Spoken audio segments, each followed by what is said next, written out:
ปีนึงเรื่องกระทืบอยู่ได้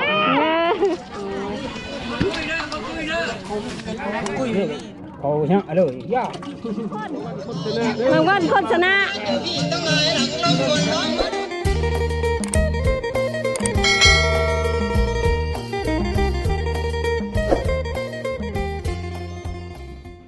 ทักทายสบายดีและสวัสดีทุกคนสบายดีตอนสายๆวันนี้สนิมสิพาทุกคนไปเบิ่ง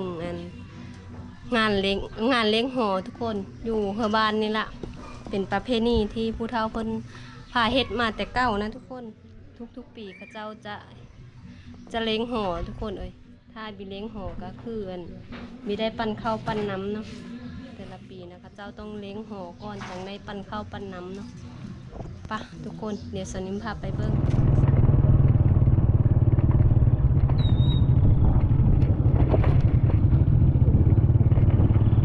คนหลายแล้วบ่หากอยหากให้รถ2 คันนึงปะทุกคนเดี๋ยวเฮาไปเบิ่งทางในพู้นเนาะว่าเขาเจ้าเฮ็ดพี่เลยแน่คนก็ยังมามีหลายตามเบิ่งนั่นทุกคน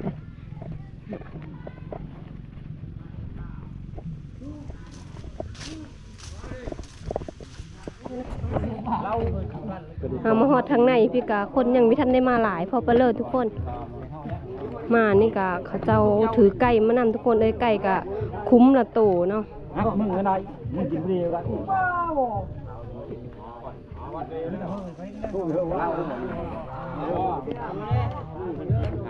เสื้อเสียงกองนะกองนี่เสื้อนะอันนี้คือหอนยุงเห็ดเห็นบอกเสื้อมักกะบ้านะนี่เด้ทุกคนมักกะบ้าเลยปีกายนี่กะซุ้มคอยโตอยู่มักกะบ้านะแต่ว่ามันคือน้อยถึงยังเท่านี้บ่มักกะบ้านะ5 หน่วยละพอยังน้อยก็ได้ที่เริ่มมาข้างนะโอ้ในผ่านเพื่อมาโลดเลยแหละอีแต่พี่ในผ่านก็ไปอยู่ป่าคุณตี้ในผ่านก็อยู่ป่านี่อยู่ใช่ไหมอย่างนี้นะป่าบ้านแหละนี่ใดน่ะก็มันก็บกก็ไม่อยากมีหมูเนาะหมูนี่มีหมูบ้านเลยก็กลางมาละนี่คนยังไม่ทันมาหลายไปเลยสบายดีบ้านลำทูนสบายดีหากมาบ่หากมาฮอดมากันนี่กะย่างมาขี่รถมาเจ้าน้อยกะว่าสิไปโค้ใกล้น้ำเขาโอ้ใกล้กะทุกคนเฮ็ดช่อง YouTube คือเดียวได้อันนี้นะเนาะฝากไปติดตามเด้อทุกคนเด้อช่องบ้านลำพูนทินผู้ไทยพี่น้องภาษาอังกฤษและภาษาไทยพี่น้องโอเคทุกคนเดี๋ยวไปติดตามช่องเราเด้อเนาะหากระตั้งช่องต้องเราทุกคนก่อนสิเฮ็ดเรานี่กะเขาเจ้าเก็บเข้าเฮือนละปันเฮือนละคู่โธ่เก็บเข้าสุกทุกคนเลยชานิมเนี่ยเครื่องเก็บมาแล้วก็เอามาบอกเราต้มเราเนาะชานิมเป็นชิปแน่มืออ่อนนะเราสุดได้นี่ได้นี่กะทิเรานี่บ่มีเรากะทิเราบ่ได้ทำมีได้กินเรานี่แม่เราได้นี่ได้ทำมีได้กินกะทิน้ำหวานล่ะเอาวันกินอะไรเราสุดทุกคนเราถูกบอกถ้ามีเลี้ยงหอนะทุกคนเขาเจ้าจะมีได้ปั่นข้าวเนาะต้องได้เลี้ยงหอก็จะปั่นข้าวปั่นน้ำทุกคนเอ็นอะไรวะทุกปีเขาเจ้าจะเฮ็ดเนาะเฮ็ดตามที่ตามคลอง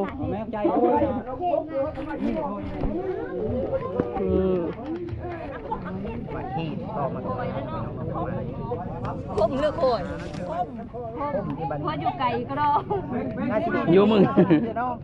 เข็นคอยก็ดองเส้นไปนั้นที่สนิมไก่ก็ดองมันกระดูก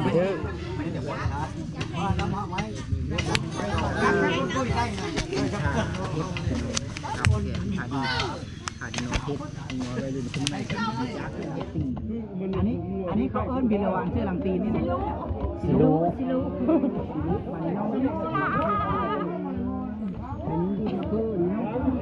ประตูนะปักอีกโอ้มากันแน่ าหล่นพง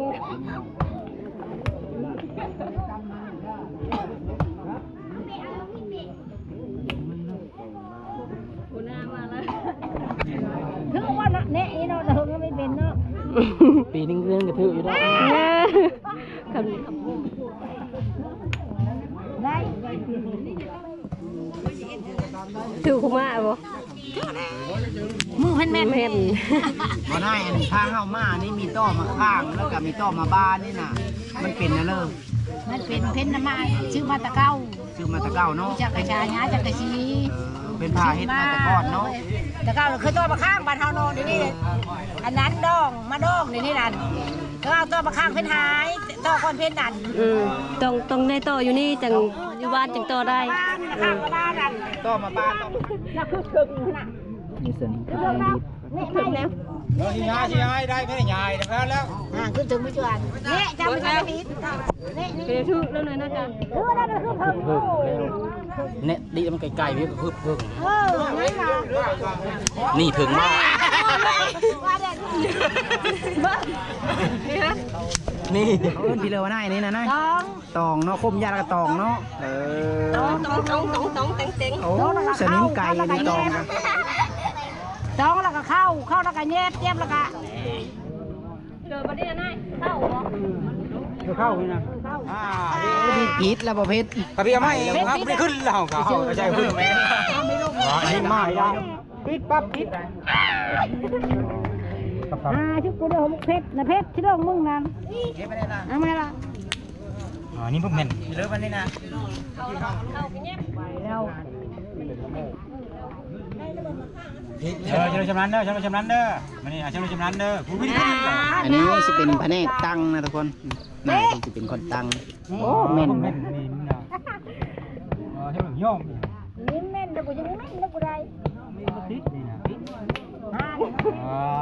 ชำนาญอยู่เชื่อดู มินเนี่ยแม่น มันก็เฮ็ดเลย มีทาง ร่างแล้วเรา ยิดนะพี่น้องเอ้ยก็ได้มาตั้งแล้วก็เขาหน้าไปก็สิขึ้นไปดีดต่อ ก็ตั้งเลย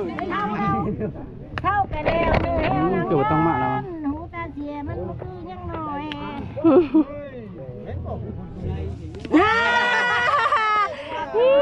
นี่อันนี้คือผู้ส้ม ขาเนี่ยคุมเลยขาเนี่ยคุมเลยความเสียเลิก นายบอกแล้วนางย้อนนะนาย ระวังเต้าล่ะเต้าไปที่เขาโชว์มาค่ะไม่เล่นใครเด้ปั๊บปั๊บ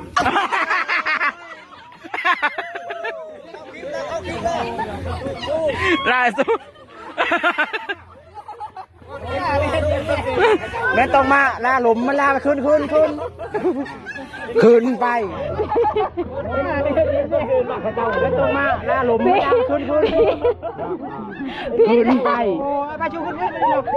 หลุมมันแล้วขึ้นมันนี่นะ ต่อมาบ้านจุลมพิษแล้วเด้อ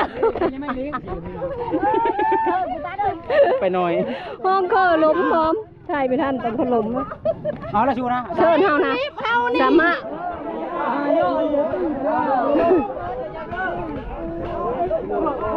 ไม้ดอกลงทุกคนบอลที่ซุมเฮาต่อมากระบาลนะมีไม้ดอกไก่อยู่เดี๋ยวมันหักทับเดี๋ยวเขาจะเอาลงกัน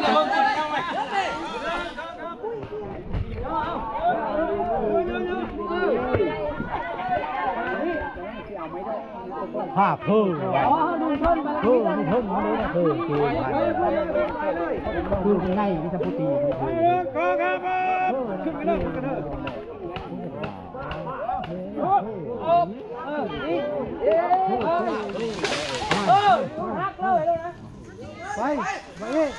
นี่กองพังแน่นอยู่ไหม มันหักเคิงที่มันละหักนะ ห้ามสิง ทุกคนอันนี้แผนกแม่โคนะพระเจ้าโคไก่อยู่เขาเอ็ดพอนะมาบ้าเพราะอยู่ทงเชื่อพี่เป็นหม้อต้มไก่ทุกคนกำลังเป็นน้ำลายกระปูอยู่ทันในโฟดเดี๋ยวไปเบิ่งข้าวต้มมาบ้าอีกก่อนทุกคน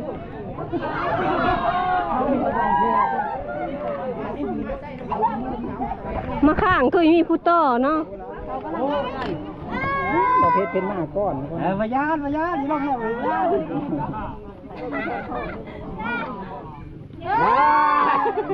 แล้วเขากระลำรองล่ะชื่อหำรอบ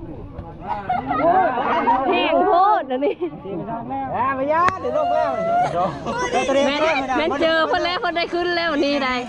เดี๋ยวทะเลก็ได้ไปละ แม่หน่อยนี่หน่อยใหญ่นี่มีเสื้ออันนี้มีเสื้อ แต่ละฮีเที่ยวบ่ได้ ฮะ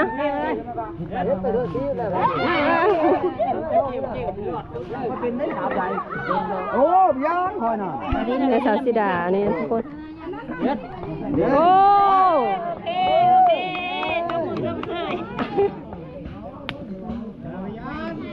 ซื้อเรือมาหานะคือไปเทิงก่อน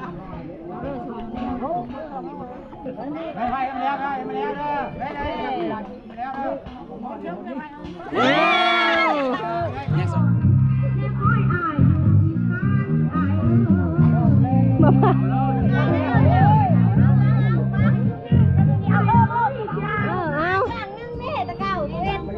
น่ามันตะเบิ่งมันก็นี่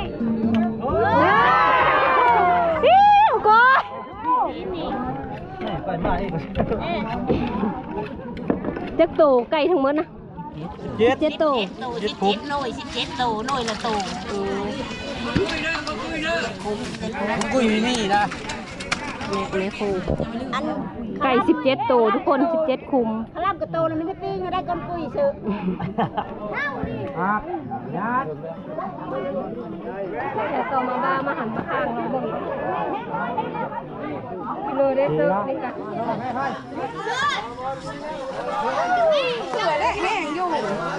เบาก็ได้บ่หรือถ่ายตัวนี้แล้วยังถ่ายตัวนี้เนาะเอ็นน้ำมันไม่ค่อยแล้วคือ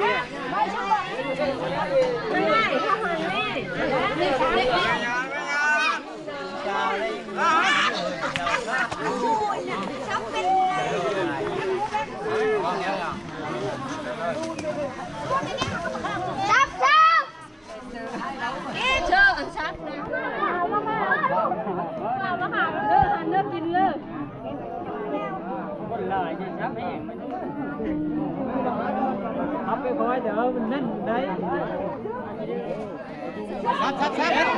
โอ้ตายแล้วโอ้ยกินข้าว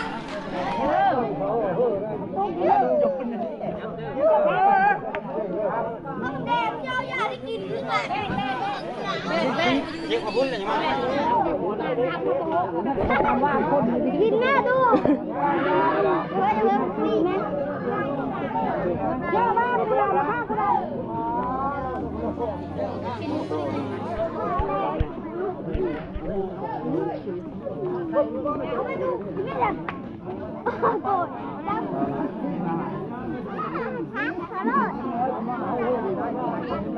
มันเถิด บ้าค่ะคุณบ้า ข้างตายละนี่รางวัลคนชนะทุกคนรางวัลคนชนะโตมักกะบ้าชนะ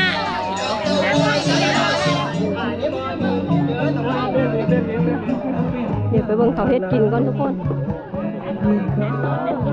พูดเป็นตาแซ่บก็ได้ทางนี้นะ แกงนั่นแหละว่ะแกงท่านนี่แกง ตักปิ้ง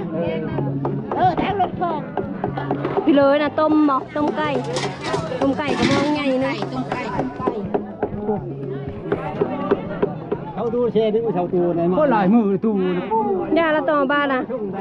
มาตองเล่าละ เลิกเขาช่างเลยย่า เต็มแล้วบอนะเพราะหายใหญ่หรือเล่ากะ ไปทองคำ หายทองคำ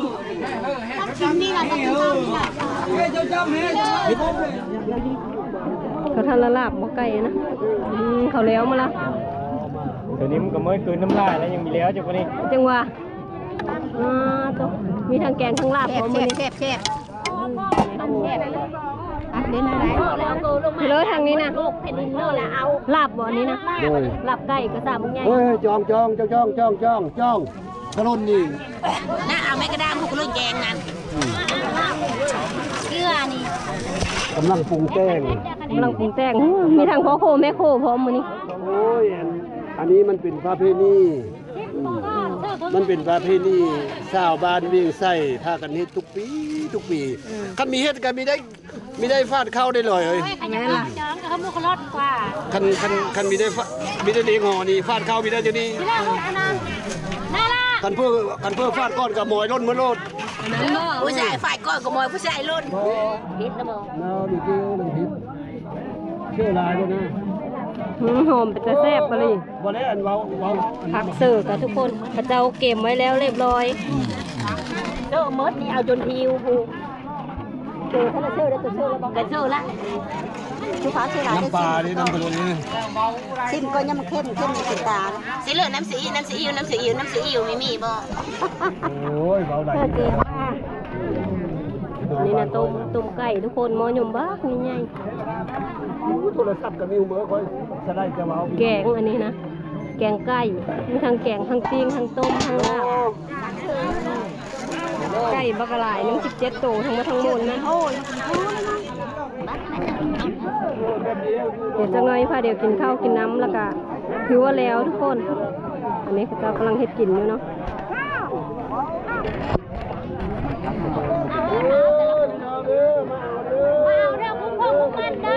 เอาเด้อแกงแล้วเด้อ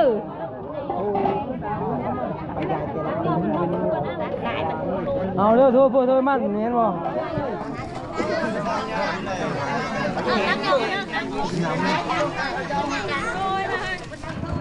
ทุกคนตอนนี้กะแล้วพิธีแล้วนะเดี๋ยวซุมพ่อกะสิได้พากันเมื่อก่อนเนาะเจ้ากับพาเดี๋ยวลังเมื่อแซ่ๆแล้วทุกคนเก็บของเมื่อ